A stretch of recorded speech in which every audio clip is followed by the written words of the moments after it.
Hello everyone. Welcome to the next on the series of online lectures. We have completed Immanuel Kant, Hegel, and now next on our list is a very important thinker and philosopher, mainly known for his nihilist approach to philosophy. But we'll see how that is not what Nietzsche is all about. So, in this lecture, we are covering a very important and a very brief and compact essay by Nietzsche called On Truth and Lies in a Extra-Moral Sense. Now, this essay is also sometimes known as On Truth and Lies in a Non-Moral Sense. We will understand why this term extra-moral is exchanged with non-moral. This essay was written by Nietzsche in the year 1873. However, it was published much later by his sister in 1896. Now, before we delve onto the essay itself, a little bit about Nietzsche's life and his important works.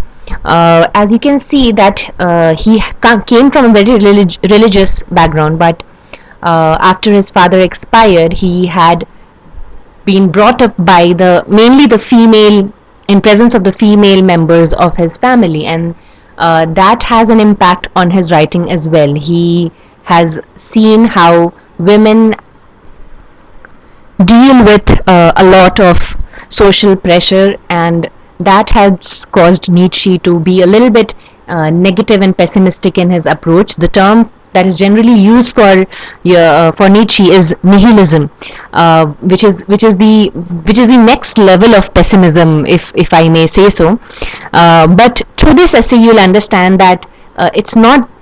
Nihilism is not a label that should be put upon Nietzsche. He does not completely eliminate the factor of hope. However, he is very negative regarding a lot of concepts that we find very, very important and significant otherwise. So, to know more about Nietzsche's life, you need to delve a lot deeper. I'll be sharing a couple of his biographical notes, and you may want to delve a little deeper about his bringing up and what he read and what he didn't read. The next slide we'll see what are his most important works. In this slide, as you can see, the most important point is the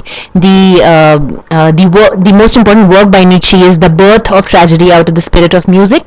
A lot of concepts in this essay have been borrowed from this particular work also. We'll come to know about it. Now, Nietzsche would have given us a lot more of masterpieces had he been alive a little bit longer, but as you can see from this slide, he did not have too much luck with his health, and he unfortunately passed away due to this slow growing tumor in his brain that was surfacing behind his eye, and he collapsed one day suddenly. And most of his life, in the last years of his life, he had been ill, and that reflects on his works also. The growing pessimism, the growing negativity in his writings are pretty evident from his health point of view. So these are his other important works. You might want to take note of these. Amongst these works, the most important work, of course, is Thus Spoke Zarathustra, where Nietzsche talks about the superman, the superhuman. Okay, and what qualities will the superhuman have? The very fact that he imagines that there might be an advanced version of human beings gives us this glimpse of hope that he has in his mind, and that makes him not entirely nihilist.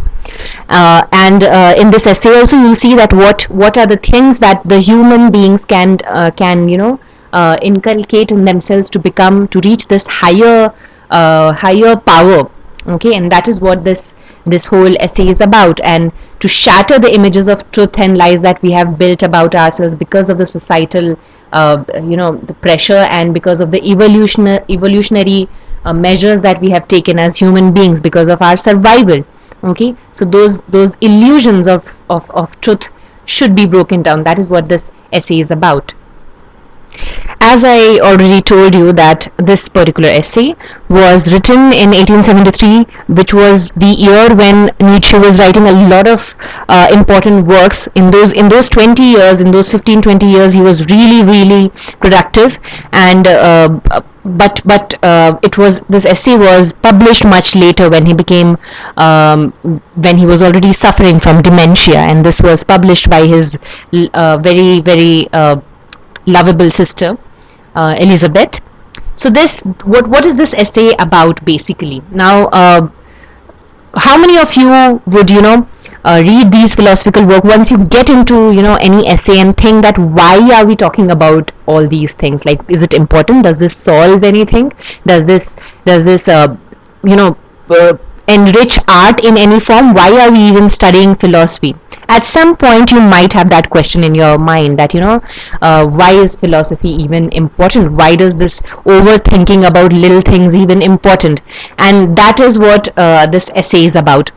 Now, Nietzsche was from an age from where these philosophers and thinkers were used to think too high of themselves, okay, and they were a little smug about it, that they're thinkers and they have higher intellectual properties than other average men.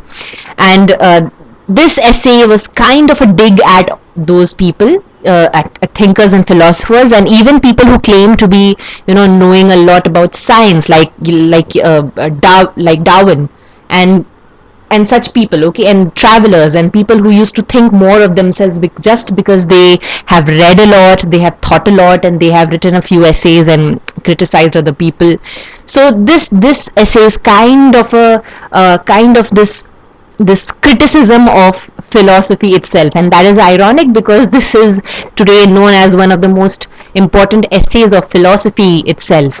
Okay, so basically this essay deals with the epistemological questions about the nature of truth and the language, most importantly about language, okay, and how this language becomes a medium, a kind of a bridge between illusion and reality, and how this language facilitates this false truth that we build for ourselves. We esteem language a lot. We think that language is something that is a superior ability because it's only given to human beings, okay, and that's why we are higher than other animals and other parts of the nature. But he says that language is not a big deal. In fact, it is just a tool to create this illusion that we know what is the truth, but we actually don't. So let's begin with the essay on truth and lies in a extra moral sense, alternatively also known as on truth and lies in a non-moral sense. Now, before beginning with the essay, let's get this clear. What is the meaning of this word extra moral or non-moral? Okay, we generally tend to divide things into black and white. We say something is good or bad, right and wrong, black and white. All right, we don't see the gray area.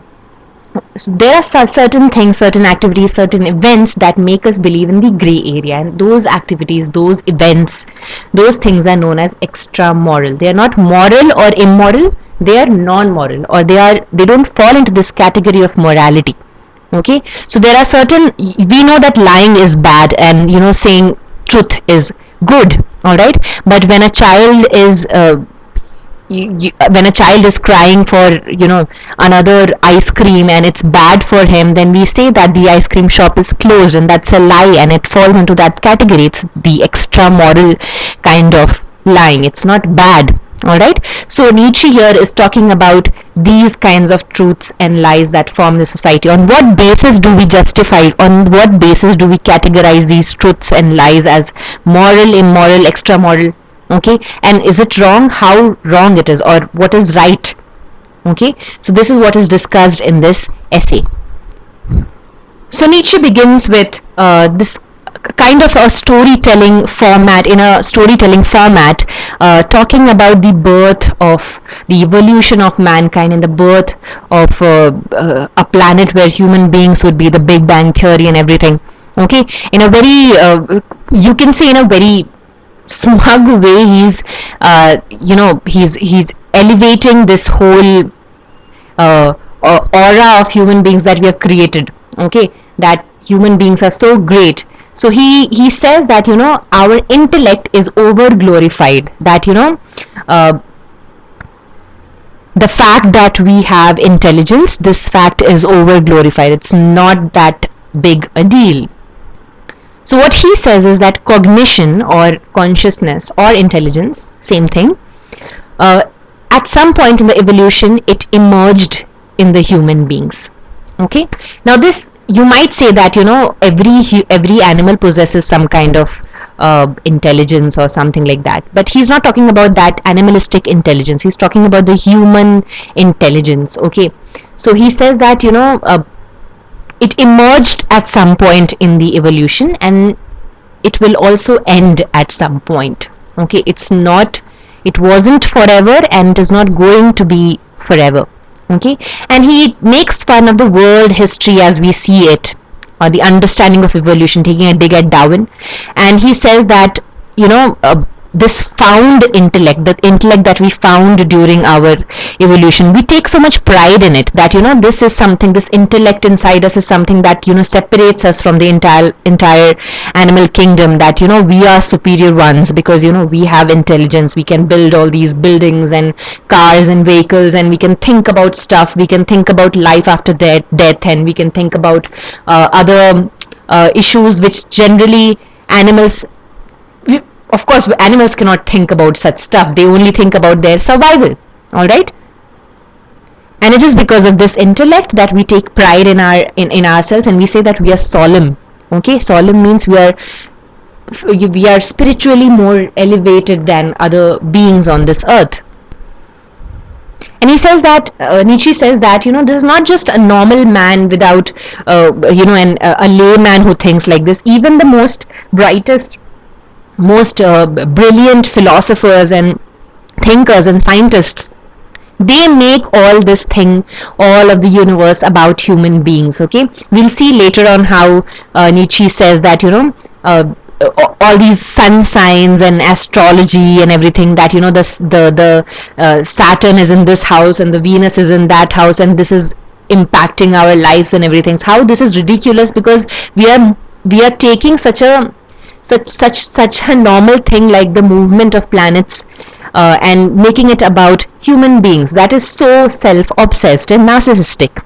That is what human beings do, even the most intelligent ones do.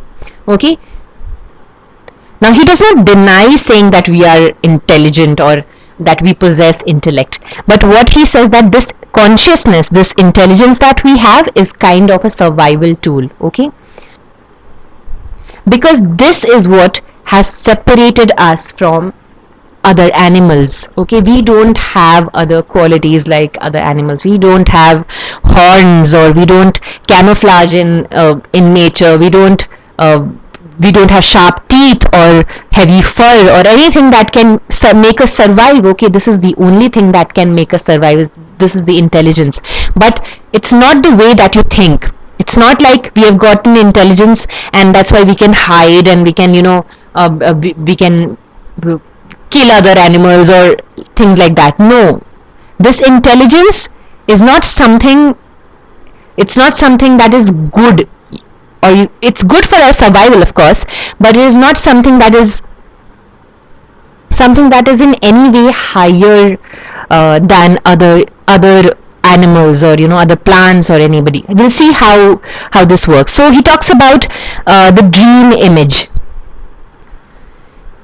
Now, as we all know that, you know, every kind of special power that any animal possesses, like for example the chameleon possesses the art of camouflaging. Okay, and it changes color according to the environment that it is in, so that the predators, so that no animal comes and kills it. Okay, so this is known as dissimulation. That means not sharing your special power with other species, not even your own kind. You don't go and talk about your special powers.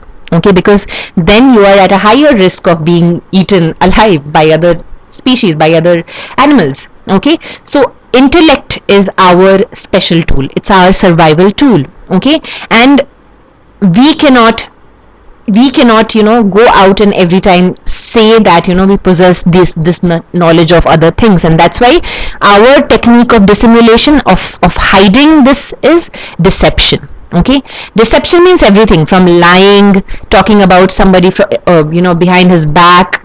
Okay, and if anybody is saying that he does not deceive anyone in any kind, he is of course lying. We all deceive people at some point in our lives. We deceive ourselves even. Okay, we talk about people in their back, behind their back, and we don't interrupt other people when they are gossiping about other people. Okay, we lie about things. All right, we change our appearance. Okay, we give into vanity. Okay, we apply makeup. All these things are deception. Okay, this is how society functions, through deception. Okay, we build a dream image for ourselves. What is a dream image? The Apollonian world, that means the world that is created in the Greek god Apollo's way. Apollo is the god of music, of representation, of poetry. Okay, so this world that we find morally correct, we give rise to this world in the form of poetry, in the form of painting, in the form of art, in the form of any kind of representation. So these are just forms. Okay, forms and reflections are only seen uh, as reality. We find that these things are more real. That's why we appreciate poetry and painting. We say that these are honest things, these are raw, this is raw art, and that's why this must be right. Okay, and this must be the truth, this is closer to the truth. Okay, but Nietzsche says that, again, even when we are saying that, this particular art is true, or is more real, even then we are deceiving ourselves. This, we cannot help but deceive everyone, including ourselves around us, because this is our survival tool. Okay, this is how human beings have functioned. This is how human beings have evolved, through deception. So these pictures basically sum up what I'm trying to say. So basically, this intelligence that we have, this consciousness that humans have, makes us believe that we know everything, that we are the most supreme creatures. And all these religions and everything, they say that man was created in God's image, and man was the first species to be born, and man was the one who was destined to change the world, or whatever. Okay, so this is the self-deceiving thing that we have built for ourselves. Okay, that we believe that we are intelligent and we know everything. We know the universe, we know what is inside earth, we know what is above earth, we know how the species are and how they function, everything. Okay, we know everything. But the thing is that humans don't they think that the only animals, or the only beings who have this intelligence, who have this kind of consciousness, is them. But that's not true. Nietzsche says that even a fly, okay, even an insect, a worm, if you could enter its body and see the world, you will see that they have a consciousness of their own. In their universe, they would be the supreme beings, all right, and not human beings. Okay, so this is what nature, this illusion is what nature has created. This deception has been created by nature in order to make things function. All right, so human beings think that they know everything, and nature is like, yeah, okay, all right, if you feel so, that's okay. If you're happy, then that's fine. Okay, so this is how the peace treaty between human beings and nature is established, and this is how we have evolved. Okay, dissimulation, that means hiding our intelligence, the deception, okay, plus the need for social existence, because human beings as an animal cannot they cannot stay alone. Okay, you all know that right now in quarantine and lockdown, how difficult it is to to be alone without social interaction, everything, because man is a social animal. Okay, so this need to deceive plus the need to exist socially together, this gives lie to wit. Okay, gives gives rise to lies and deception. Okay, and all these things that are considered bad, but this is what is required for our survival. Okay, if you say that killing is bad, Okay, for example, if you say that killing is bad and you shouldn't kill other people, but let's not forget the very reason that human beings are here today is because our ancestors were better killers than other ancestors, than other prehistoric human beings. All right, so then how come even eventually through the years killing became bad? Okay, it's because now it's not necessary to kill. So we take truth and we make it so subjective that according to the place and time and situation, the truth changes according to the power, according to knowledge, according to the social standard. This truth changes. Okay, so this is how the peace treaty between the nature and humans gives rise to the evolution of human beings, that we think that we know everything, all right, and nature thinks, okay, yes, you know everything, you don't need to worry about it. Okay, but actually nature knows that human beings are nothing but just another creature on amongst millions and millions of other creatures. Now moving ahead, what according to you is truth and what is lie? Okay, generally if you ask anyone, anybody will tell you that truth is a good thing and lying is bad. This is a general truth, this is what has been accepted socially. Okay, and man exists socially. All right, now what is this truth and lie? These are just concepts, right? These are concepts and these are conventions, that for example, if you hit somebody, that is bad. Okay, or if you give food to a beggar, it's a good deed. Okay, these are conventions, these are concepts that have been established long before and have been running. Conventions and concepts change with time also, and so does truth, so does lie. All right, so Nietzsche here says that a liar, who's a liar? A liar is a person who takes a convention and flips that convention. Okay, let's say if a person comes and he stays in a hut. Okay, and he has one meal a day. All right, and he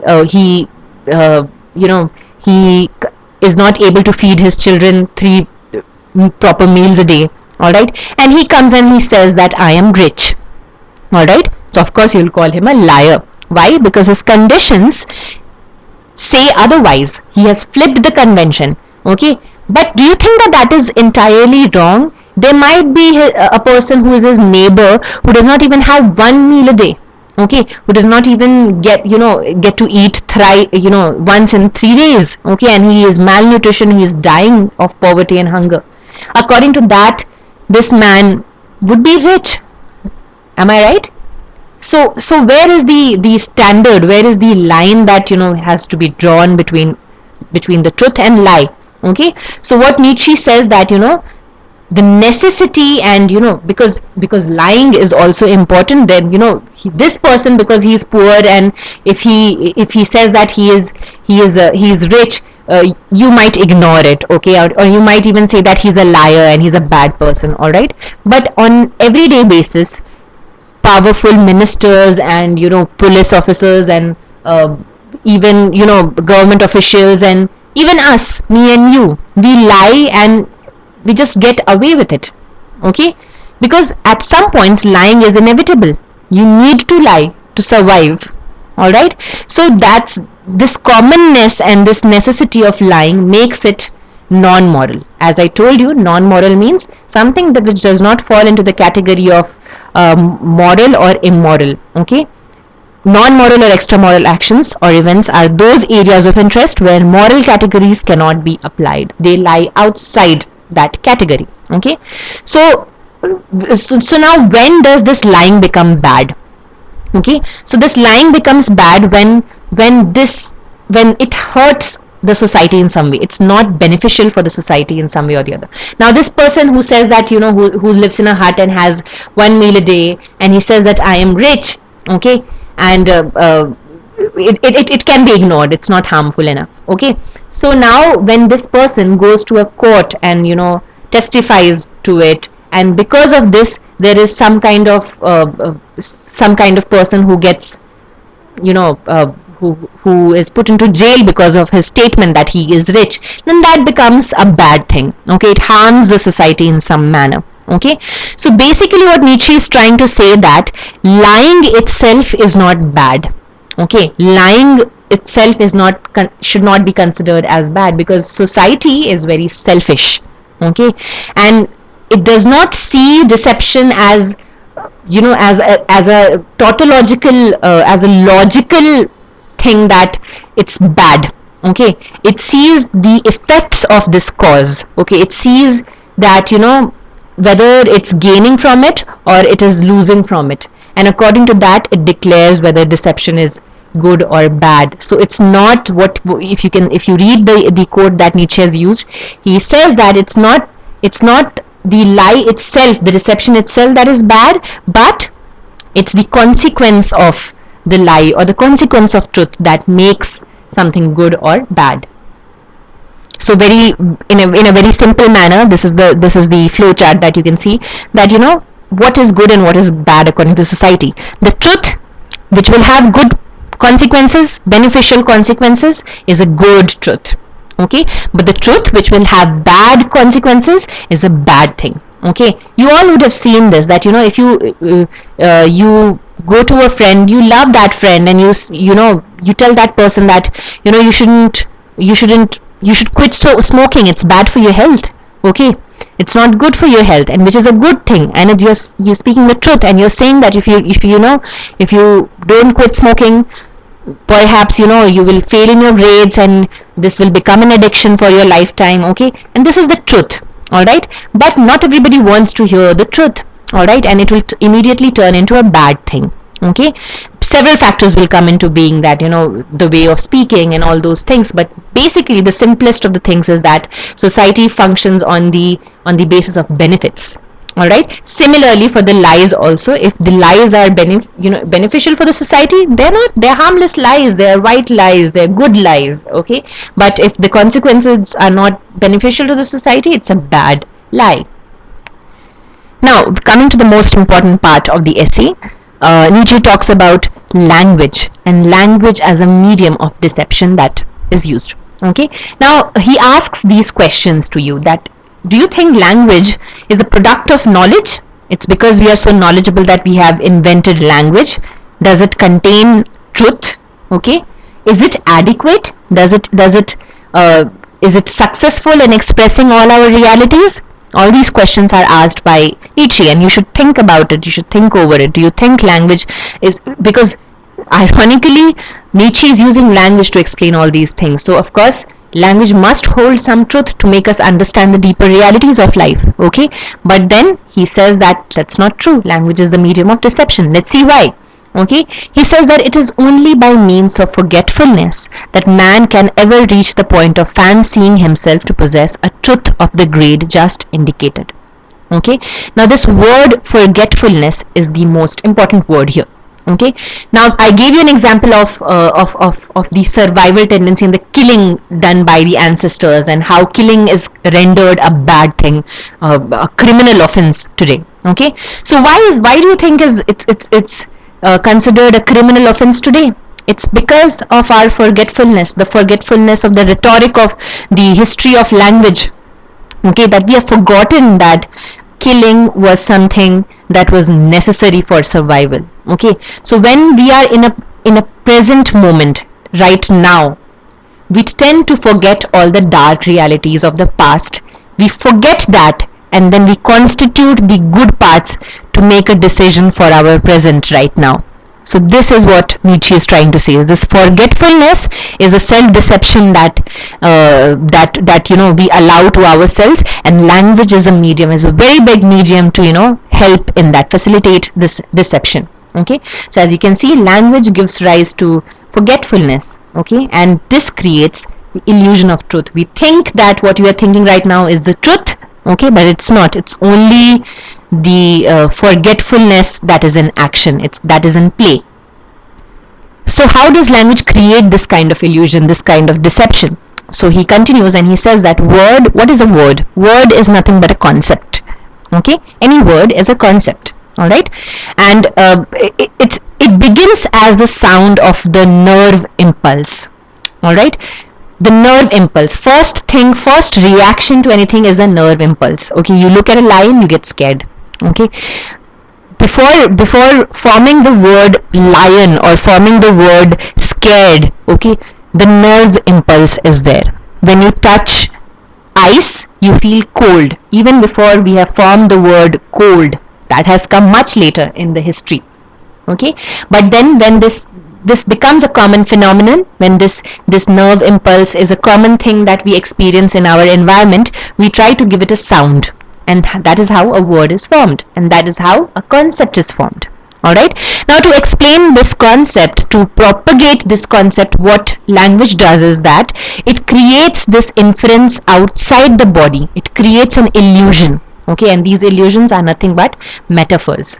Okay, many figures of speech can be used for it. Metaphors, metonymies, okay, personification, all these things, even all, that means all the figures of speech that are used are nothing but substitution of something that is external to this present situation to better explain it. For example, the stone is hard. Alright, now to explain this hard, we can say it was as hard as the marble on the floor, or as hard as the concrete on the road. Okay, to better explain the concept of this word hard. Okay, so that is how we explain, how language explains concepts, through arbitrary truths, through arbitrary assignments. Okay, arbitrary, it's not decided, there is no rule book that this should be followed. Okay, but it's arbitrary. Okay, we have considered that, you know, earth is a feminine thing and mountains are masculine things. Who has decided this? Who has done given this assignment? So he says, Nietzsche, what basically Nietzsche is trying to say through these examples is that language is it's filled of illusions and arbitrary assignments. And how can we even believe that, you know, language can be true if all these things are so external to the body about which we are talking about? Now this example will help you understand the concept better. Let's take this question: what color is the grass? Think about it. What color is the grass?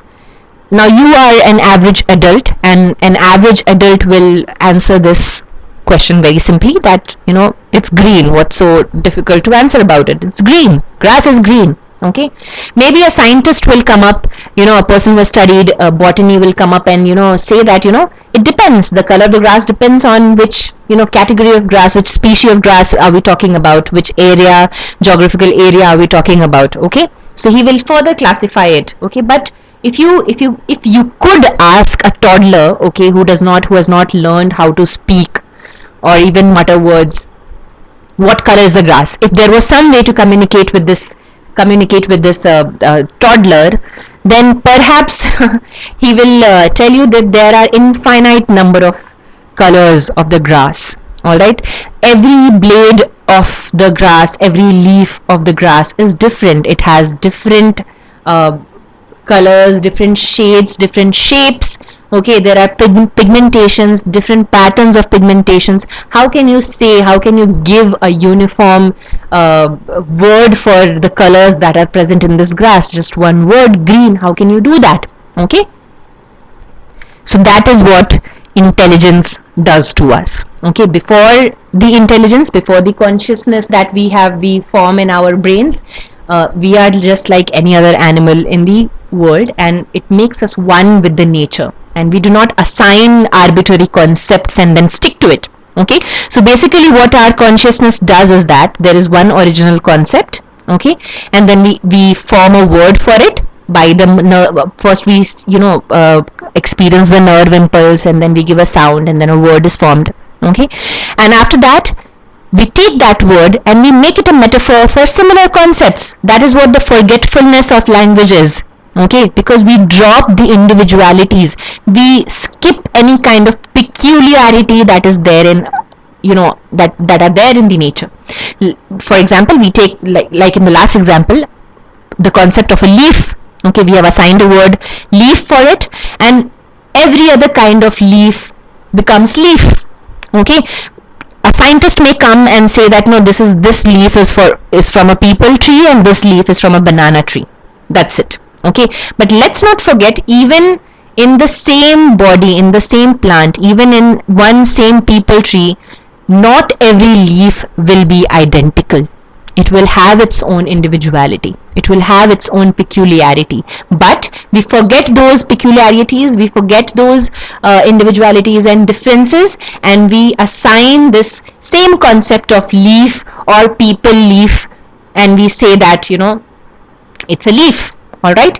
So basically, that is what language does. It forgets about differences. That is what we do in case of history also. We forget about the forget about what is not important to us. We forget about individual elements that are not beneficial to us anyway, and we then form a rhetoric of all these important things, and we call that truth. That is what happens. That is what Nietzsche is trying to explain here. Okay. Here you can see that an example based on this leaf concept, that if we call a person honest and we ask that, why is this person, why, if I say that, you are saying that this XYZ person is honest, why do you say so, why is he honest, okay, or why is he behaving so honestly, okay, so your answer would be, because he is honest and because he has honesty, that is how he is, okay. Because we have taken this word honesty and we have linked all the conventions related to honesty that may have been found when the word was first discovered and applied for the first time, and we have dropped all differences and peculiarities that other people would have who have been assigned this word honest. They must have different individual elements, but we have dropped all those things, and we say, and we go through a linear path, and we say that this is what honesty is. If you do this, you're an honest person. As simple as that. So this is what is the deception of language, and this deception we have put upon ourselves, okay, and nature does nothing about it, because nature says that this is required for your evolution, because if you become too aware of your truth, maybe you'll not survive, okay, maybe you'll it will be very difficult for you to even breathe and go through the next day, because you will not be able to handle the truth. You will not be able to handle anything but self-obsession, okay. Self-obsession is good for your survival.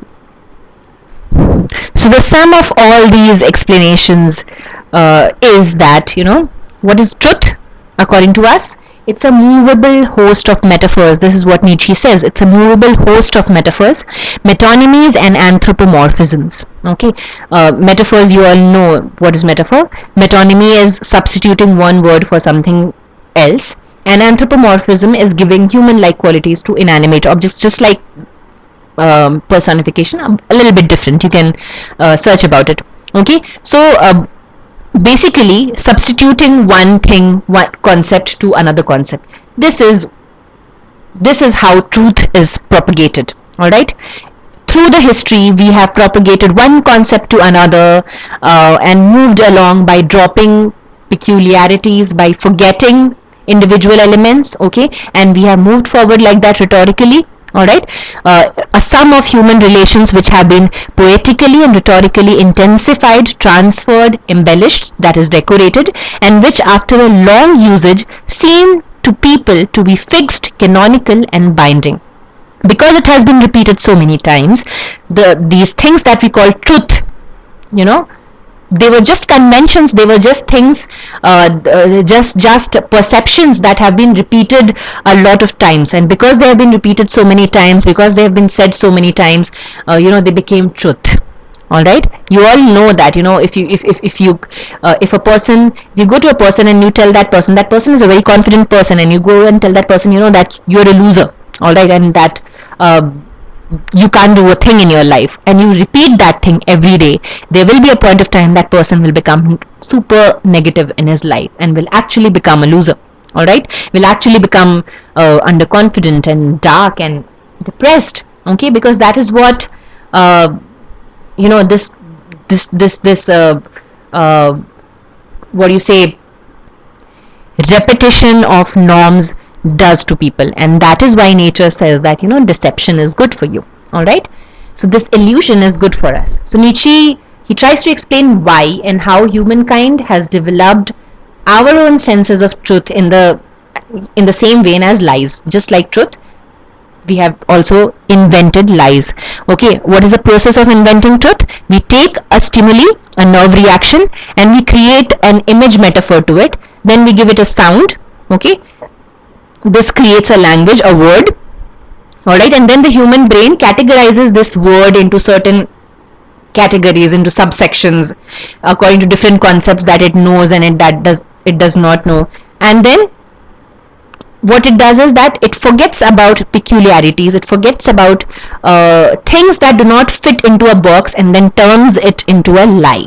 Okay, it turns it into a lie. Now let's say till 15th century, 16th century, nobody knew that the Ptolemaic version of the universe, that it wasn't true. They believed it to be like truth. They believe that there's a heaven, a physical heaven above earth and a hell beneath earth. Okay, that was the truth. Okay, until it was proven otherwise. So how can you tell that even today that we breathe in oxygen, and somebody comes and proves that no, it's not like that. We don't breathe in oxygen. There's something else that goes on here. Okay, how can you say that that is not the truth if it's proven? So how can you even say that if truth is so easy to be changed through time, is it even truth? Okay, it's just something that has been repeated a lot many times, which has been something that has been talked about enough. All right, it becomes truth eventually. So that is the rhetoric of truth, and that is how truth and lies propagate in the society. So you might ask this question, that what is the point of this essay then, if you are saying that nature has devised us in a manner that we can't see the truth, and we can call these illusions as truth. If there's no way to attain actual truth, then why are we even bothering about it? Okay, so Nietzsche is saying exactly like you don't need to bother about it at all. What you need to have is perspectivism.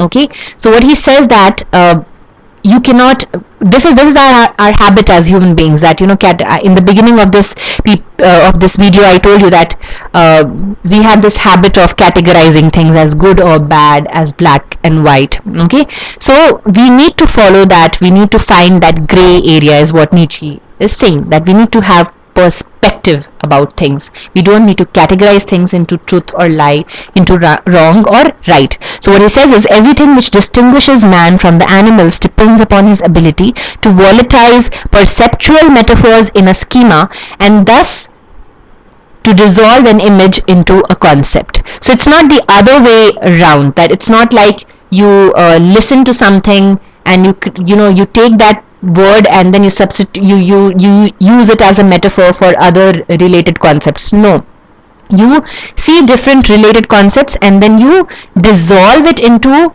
one kind of this lump of concept in your brain. Okay, so you watch movies also, basically talking about in contemporary terms, you can say that you watch movies also, you watch movies from different perspectives, you read books from different perspectives. Don't allow your brain to follow one perspective only. Okay, look at things from different angles. Okay, and then he says that the strongest individual or the most penetrating intellect can entertain multiple perspectives on the same topic or idea simultaneously.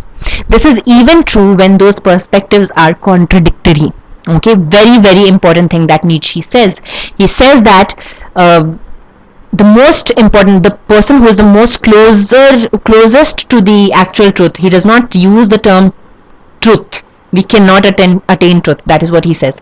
But closer to the truth is a person who can entertain different perspectives at once while dealing with something. So you look at a painting and you see it from different perspectives at once. And it is especially true, this person is especially, his intellect is especially stronger when these perspectives that are in his minds are contradictory to each other. It's like a good angel and bad angel, telling you to look from a dark point of view and from a bright point of view. Okay, from negative point of view, from positive point of view. That is very important. You need to have those two perspectives while looking at things. So Nietzsche calls these two perspectives in our brain the rational and the intuitive aspect. Okay, he calls them intuitive man and rational man. Okay, rational is something which is associated with logic, with science. Okay, and intuitive is something which is associated with art, with feelings, with emotions. All right, so these two things are there in our brains when we are looking at something. Okay, from an, because we are studying this from an aesthetic point of view. If we are seeing looking at something aesthetic, we look at it from the rational point of view and then from an intuitive point of view. Okay, now Nietzsche says that both these rational and intuitive aspects in our brain are non-moral liars. Okay, they are liars. They both are liars. They are not true in any way. Okay, and they're liars in a non-moral sense. It's not bad or good. It's not moral immoral. It's non-moral. Okay, and beyond these two perspectives, beyond science and art, beyond rationality and intuition, there is this X that everything possesses. Okay, and this X is inaccessible, undefinable for us. Okay, it's beyond good and evil, beyond truth and lies, and that is the X that every we seek to find. That is the drive for the truth that should be there. All right, this drive for truth is very important, and he keeps on talking about this drive for truth, and he says that if we are so much into lying and deception, how come there is this drive for truth in human beings? Why is there this drive for truth? It's because of these different perspectives that are there in our brain. Okay, there's this inherent pleasure in trying to find the truth. Okay, we'll see why in the next slide. We do it for pleasure. Okay, basically we find truth, we try to find truth. Nietzsche is trying to find the truth because he's doing it for pleasure. He admits that. Now here, as you can see, he also compares man's consciousness or man's drive for truth as a bee that makes its wax wax. Okay, so he at numerous times in the essay, Nietzsche compares man to different natural elements, different animals and different insects and all these things. So here he compares man's drive for truth like honeybee making wax from itself. Okay, so man tries to find truth from itself, from within himself. He does not want to look for truth in the outside world. He finds truth within himself. Okay, and these intuitive and rational aspects are both there inside his brain to help him find it. Okay, but let's not take this in a good manner and say that this is so nice of man to look inside himself and then find these truth. What he says that if you have two things and you hide those things in behind a bush, and every time you have to go and find those two things behind the same bush, then it's not fun anymore. It's not interesting, or it's not talent anymore. It's nothing special. Okay, because that's already there. Okay, so what basically he's trying to say is that if you know that inside you these are the two perspectives only that you follow, then there's nothing new about it. Then you're not driving towards truth. Okay, so you need to find new perspectives as you move along. Don't stick to the same perspectives. Don't look at things from the same angles that you have used before. Change the lenses pretty often. Now this turn of the essay is almost mystical, it's almost spiritual. Okay, and Nietzsche here says that you can see the clip art over there I've used for astrology. Okay, so I'm taking the example that I used before, and I here that the astrologers and all these people who say that Rahu, Ketu, and because of Shani in your in your life, something bad will happen. So basically man is too self-obsessed. Okay, and this self-obsession is required for man to proceed further, to evolve further, because take away this self-obsession and man will be nothing. Okay, if the man senses that this whole meaning and this whole search for truth is stupid and meaningless because you're never going to attain it, and because we don't matter at all in this, even the whole planet Earth does not matter in the whole system of things, in the whole bigger scheme of things. What are we as one person? All right, so what Nietzsche is saying here is that man strives to understand the world as something analogous to man, something that exists for him. Okay, this whole universe, all the planets, the sun exists for him, and at best he achieves this by struggles of feeling assimilation. So we talked about dissimulation. Assimilation means keeping everything together. Okay, and only by forgetting this primitive word of metaphor can one live with repose, security, and consistency. So we keep on forgetting that, races and races of men have been wiped out, and different species have gone extinct, but these things we don't remember, because these things will make us what? It will make us negative. Okay, so you will get a glimpse of why this piece, why Nietzsche is known as a very nihilist person, because there are glimpses of absolute darkness, absolute meaninglessness, but then he does not say that the man's drive for truth should end.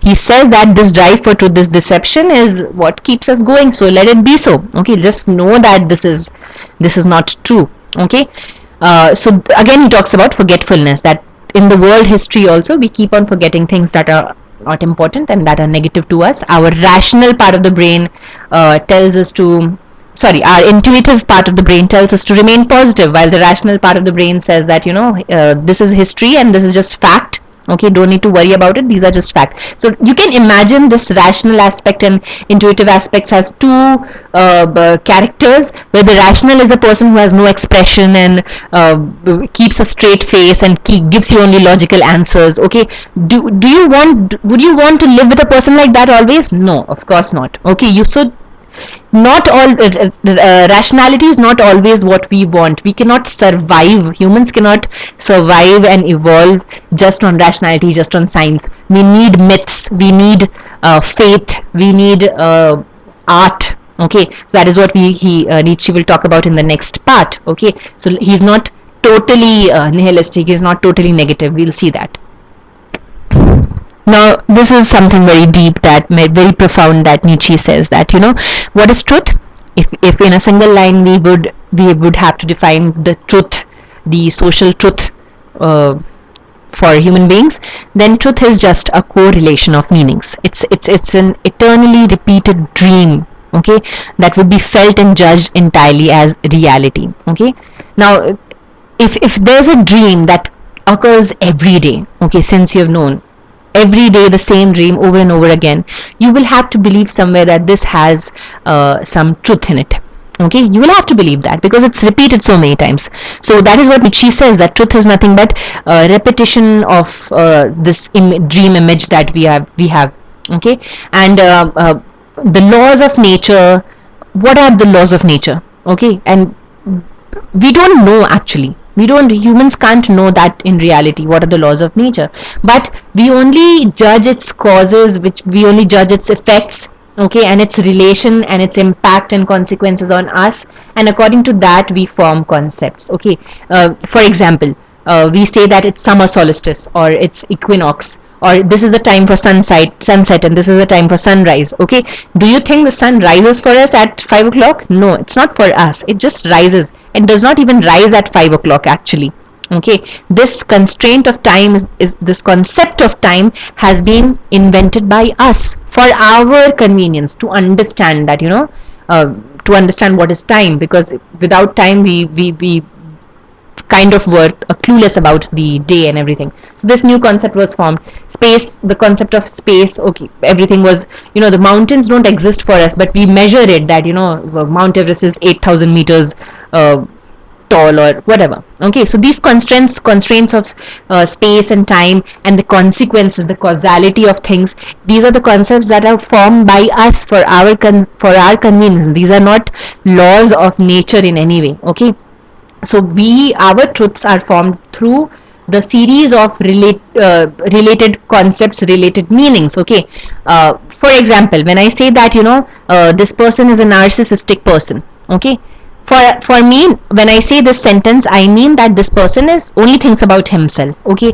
but the word narcissistic has been taken from the word narcissus, which is a flower, which has been again taken from the Greek myth about the story of Narcissus. Okay, the Greek myth was taken because of human quality of thinking only about himself or herself. Okay, so this is how, the concept of thinking only about yourself gave formation to this word narcissistic. Okay, now when we talk about narcissism today, when we talk about narcissistic today, we don't think about the Greek myth. We easily and conveniently forget about that part of the rhetoric. Okay, because it's not important anymore. All right, we only think about the convention of narcissism. A person who thinks only about himself is a narcissistic person. Okay, and that is it. Period. Okay, nothing outside that. If a person thinks only little bit about himself and thinks about other people also, no, I don't know what is the word for it. There's no line drawn for it. Okay, so it will come under that same category, narcissism. Okay, peculiarity will be dropped. Okay, we will not think okay about what is the proportion that a man has to that has to be followed when a man thinks about himself. Only then this person will be called narcissistic. No, there is no proportion like that. Okay, so we easily drop individuality and different elements, and we cluster it under one umbrella of narcissism. Okay, so that is the truth, the correlation of meaning that has existed through time and repeated like a dream again and again and again. Now, as I told you that inside our brain there is a rational and an intuitive perception. Okay, so similarly, the whole fascination for science can be an aspect of the rational side of our brain. Okay, the fascination for finding the science, because Nietzsche says that science is something where this concept formation becomes independent. Okay, it does not need anything now, it becomes an independent truth. Okay, truth in quotes. All right, so here the truth will not have any X factor. Okay, it will not have any gray area. It will be logical and rational. A plus B is equal to C, like that. Okay, it will be like an equation, and in this rationality human beings sometimes find comfort. Okay, they find comfort when the science backs them up with something positive. Like for example, if tomorrow a scientist comes and says that the ozone layer has been healed properly and now we are secure for thousands and thousands of years, it is something that is reassuring because a scientist has said this. Okay, but similarly, if a scientist comes and says that the ozone layer is completely depleted and in the next 10 years or something the world will collapse, it will be something very dreadful. Okay, because we believe in science, we believe in the rational side of the truth. Okay, no matter how much we believe in it, Nietzsche says that it is still a non-moral lie. Okay, it's not the entire truth, because we are again seeing it from a humanistic approach. Okay, it's not how the bird will see the world. Okay, it's only how the human sees the world. All right, so it's only based upon one aspect of the truth, which is which is congruent, analogous to human beings. Okay, so he says that even science is a non-moral lie. Okay, but again science is required. He does not say that it's not required, because it's necessary. This deception, he repeats it again and again, that this deception is necessary for our propagation, for our evolution. Okay, similarly, just like science, art and myth are also important. Art and myth also are a medium to search for the truth, which we will never receive, of course, but it is necessary for propagation. And here he talks really like a philosopher and a person who is related to art finally, and he says that this the drive through art and myth is the best kind of, it's the most human drive. Why? It's even better than science. Why? Because he says that while creating an illusion through myth and through art, we are at least aware that it is an illusion. Okay, we are saying that it is a representation, we are saying that it is not reality, it's created like something, but it is not something like that. So this consciousness, this understanding that that this representation is not real, that this is an illusion, itself takes us closer to the truth actually. Okay, it's like that quote that is very famous, and it goes like, when you know that you don't know anything, that is when you know something more. Okay, so the acceptance that you don't attain any kind of knowledge is knowledge in itself. All right, so that is what he is saying here, that this artistic and this artistic drive to find truth through aesthetic elements, through myths and through symbols and all these things, are more human, more fundamental human drive. And it is filled with perceptions, different perceptions that keep on changing through time, always refashioning old concepts into something more chaotic and more colorful, like we see in the dreams. Okay, so he says that this artistic drive is like a dream. When we wake up from a dream, we see that, it was a dream. We don't say that, oh, it really happened. No, we say that it's a dream, unless and until it's repeated lot many times. If it is repeated too many times, we see it as a truth. So that's why artistic elements are a little bit beyond from the normal truth, the general truth that people call truth. Okay, they are not that, they're not those kinds of truths. They are the real kinds, or they're closer to the real kinds of truth, in the fact that they are aware that they are an illusion. Okay, so here you get Nietzsche's hopeful side. Okay, so he has talked a lot about dark elements, and now he says that coexistence of this rational and intuitive side of our brains, the scientific and the artistic strands in the society, are important. Okay, why is it important? Why are the artist and the scientists both important for the society? Both are deceptors, both deceive. Okay, but the artist makes the society a more emotional or emotionally driven, more happier kind of society. Okay, it makes us happier.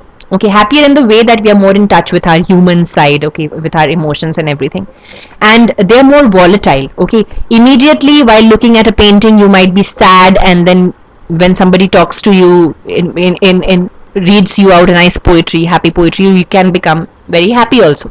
So it's volatile. Okay, it's transient. Okay, it does not stay for too long. All right, whereas the scientific strand of the society, it sacrifices both the highs and the lows. It might not be very happiness giving, but it also assures us from too much of low. Okay, so that's why both things are important, and it might the proportion of the both these strands in society might differ. Like, for example, he gives that in the Greek society, the artistic side was more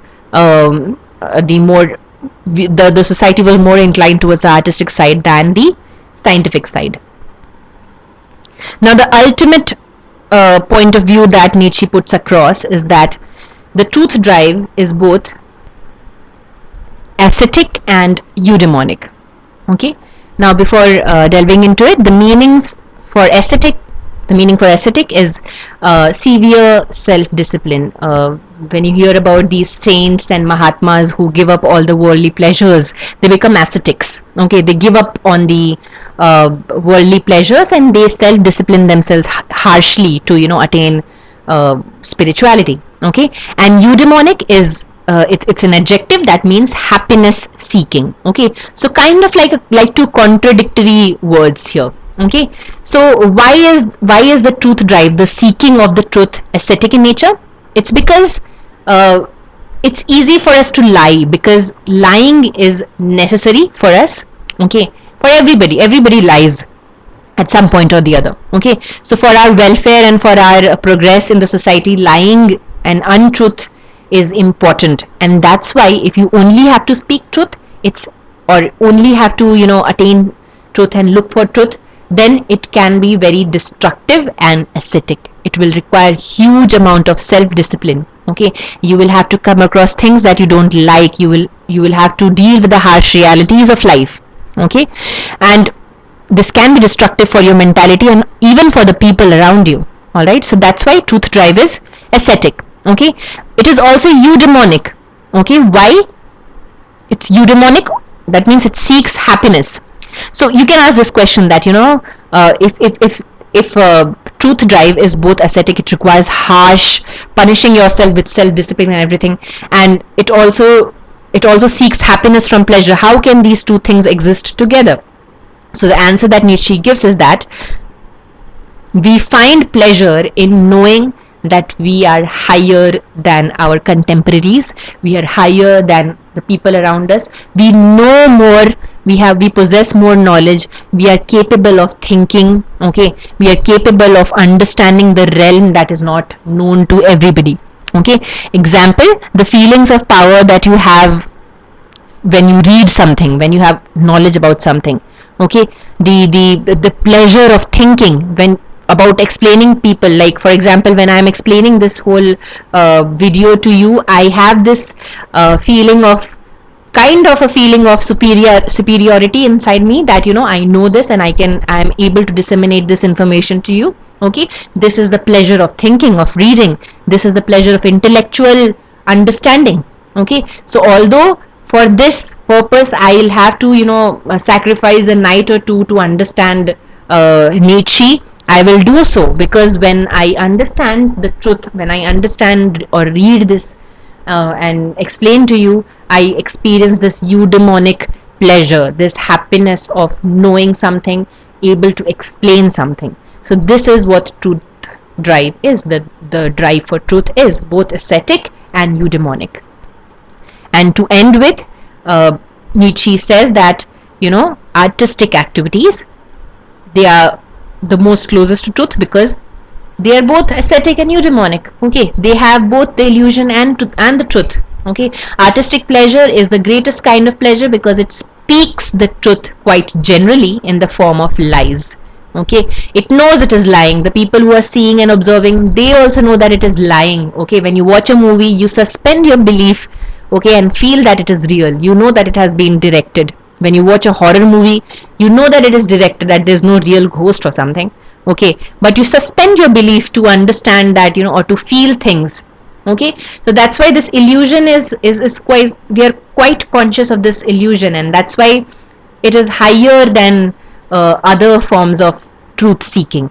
So ultimately there is some kind of goodness that finally Nietzsche talks about in case of arts. Okay, so we are very thankful that we study and read arts, because in any case this truth is not something that we are going to find as human beings, because it's not good for our survival. But at least we study art, we are closer to the truth, because we know that what is deception, and we know that even while deceiving ourselves through arts, we are traveling towards the truth, at least. To know more about Nietzsche, you can read all about him on the internet, and let me know about it. If there is something more interesting that we could deal with later on, we will definitely do so. In the next essay, we are going to cover Heidegger, and we will see how they are related. And if you have any query about this particular video, feel free to approach me at any point of time. Make your own notes about it, and customize them through information from all across. I'll also be sending you one or two other articles related to this particular essay. Thank you, and have a nice day.